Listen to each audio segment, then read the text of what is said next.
Have you ever felt like you physically can't finish reading a single page of a book? Maybe you pick up a novel, fail a sudden heavy dread, and put it back down, even though you love the story. Or maybe you get bored just 5 seconds into a video that actually requires you to think. If the answer is yes, you are absolutely not alone.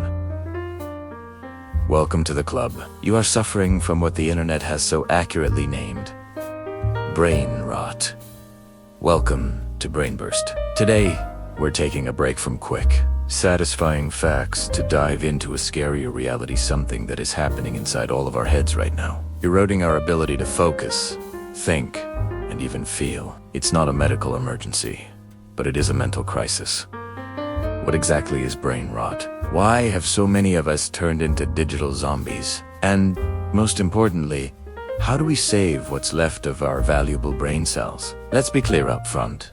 Brain rot is not a formal medical or psychological term, but it describes a very real, measurable, and concerning mental state. It's the feeling of having a mushy, unfocused mind caused by constantly consuming massive amounts of low-quality, low-effort content. Think about it.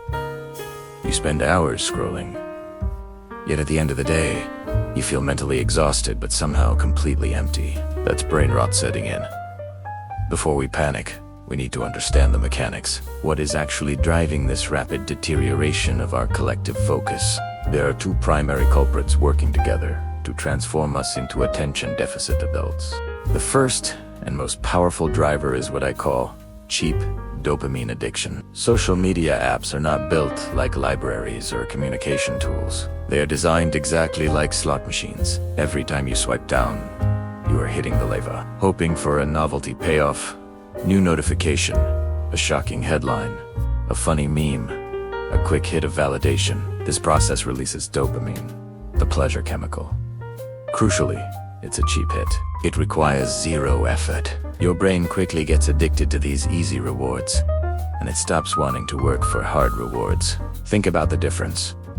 Reading a challenging book, learning a new skill, or finishing a long-term project, those are hard rewards that require effort and delayed gratification. But why bother when swiping right gives you a guaranteed neurochemical payoff in 1 second flat? We are training our brains to be lazy and expectant of instant gratification. The second culprit is the algorithm itself. The distraction algorithm. These powerful computer programs don't care about your mental health. They care about one metric above all else: watch time. The longer you stay glued to the screen, the more money they make.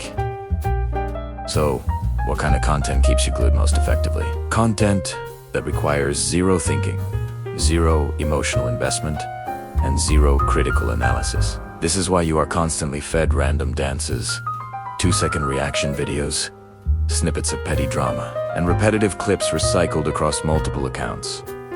The goal isn't to educate or entertain, it's to hypnotize. The result, your brain goes into a deep hibernation while your eyes are wide open, consuming without processing. You're awake, but your mind is sleeping.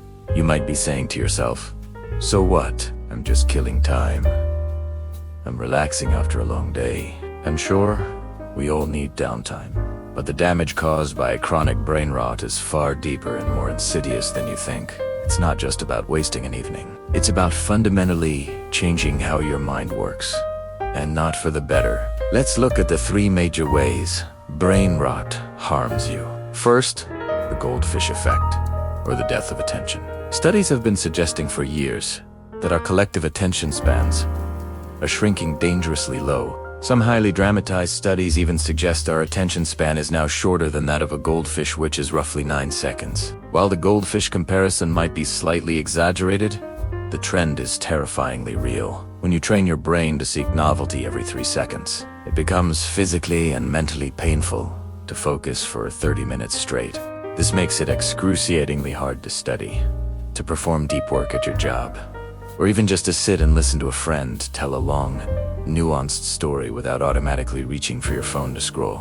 We are losing the mental stamina required for complex human interaction and Second, brain fog and anxiety.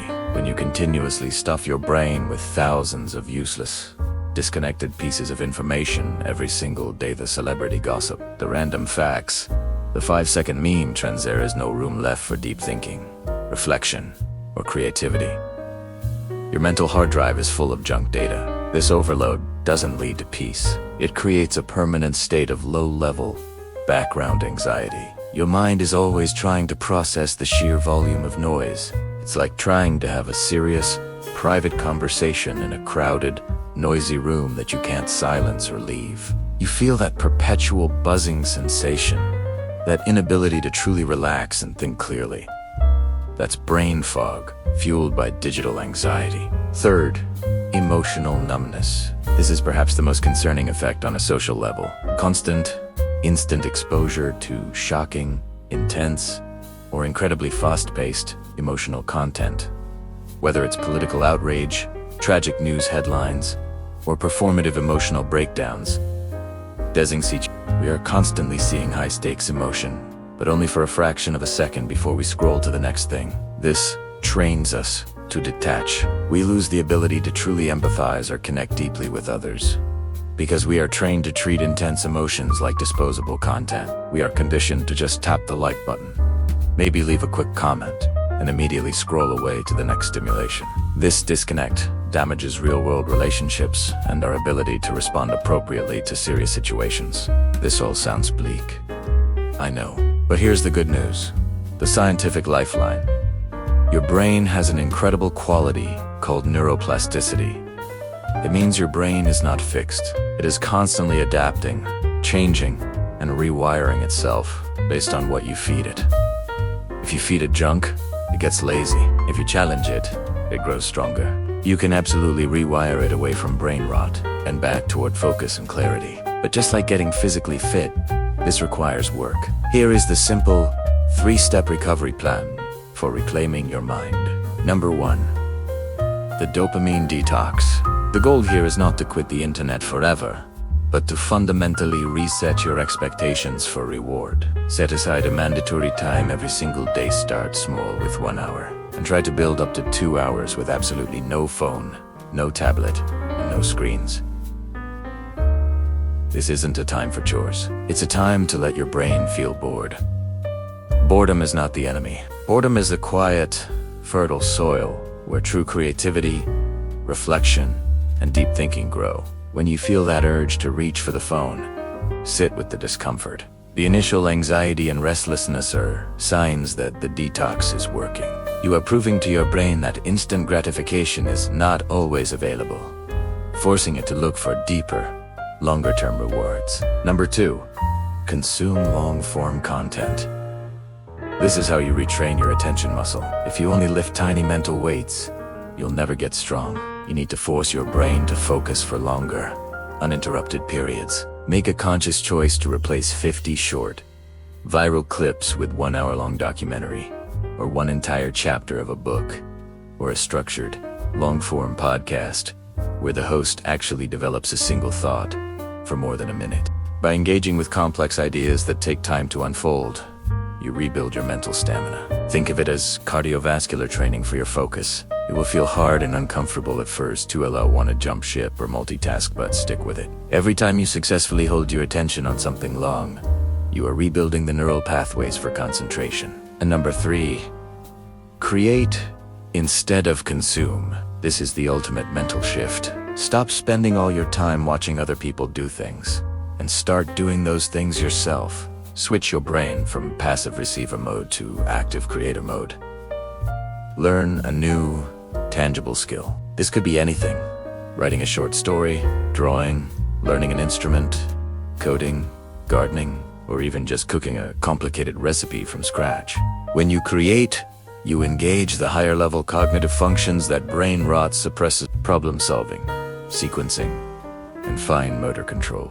The feeling of satisfaction from creating something, even if it's imperfect, provides a deep, fulfilling hit of dopamine that is far superior to the cheap, fleeting hit from scrolling. Creation is the antidote to consumption fatigue.